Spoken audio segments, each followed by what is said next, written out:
باہر نکل کر انہوں نے جنگل کی راہ لی۔ اس جنگل میں ایک غار تھا جو ان چوروں کا ٹھکانہ تھا۔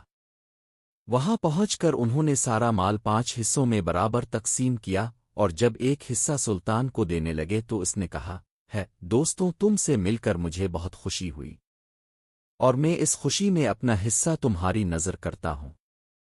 اس کے بعد سلطان وہاں سے چلا آیا، مگر آنے سے پہلے اس نے باتوں باتوں میں آئندہ ملاقات کے بہانے ان کے نام اور پتے معلوم کر لیے تھے۔ ادھر شاہی محل میں شاہی خزانے کا محافظ جب خزانے والے کمرے میں آیا تو اس نے دیکھا کہ خزانے کا ایک صندوق کھلا ہوا ہے، اور اس میں جو اشرفیاں اور جواہرات تھے وہ غائب ہیں۔ صرف ایک ہیرا پڑا ہے۔ وہ سمجھ گیا کہ چوری ہو گئی ہے۔ اس نے سوچا کہ چور صندوق کا مال جلدی جلدی سمیٹ رہے ہوں گے تو یہ ہیرا ان کے ہاتھ سے گر پڑا ہوگا۔ یہ سوچتے ہوئے اسے خیال آیا کہ کیوں نہ اس ہیرے کو اپنے قبضے میں کر لوں اور اسے بھی چوری کے کھاتے میں ڈال دوں۔ کسی کو کیا پتا چلے گا؟ سب یہی سمجھیں گے کہ چور جہاں اور مال لے گئے وہاں یہ ہیرا بھی لے گئے۔ آخر ایسا کون احمق ہوگا جو جان بوجھ کر یہ ہیرا چھوڑ دے گا؟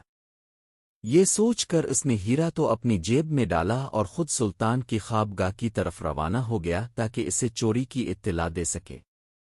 شاہی خوابگاہ میں پہنچ کر اس نے سلطان کو اطلاع دی کہ شاہی خزانے میں چوری ہو گئی ہے، اور چور ایک صندوق سے اشرفیاں، سونا چاندی اور ہیرے جواہرات چرا کر لے گئے۔ جلدی شہر میں ہر طرف شور مچ گیا۔ صبح ہونے تک بچے بچے کو علم ہو چکا تھا کہ رات شاہی خزانے میں چوری ہو گئی ہے۔ سلطان نے اپنے سپاہیوں کا ایک دستہ چوروں کے ٹھکانے کی طرف روانہ کیا۔ چور رات بھر کے تھکے ماندے آرام کر رہے تھے۔ سپاہیوں نے انہیں مال سمیت گرفتار کر لیا اور باندھ کر شاہی محل میں لے آئے۔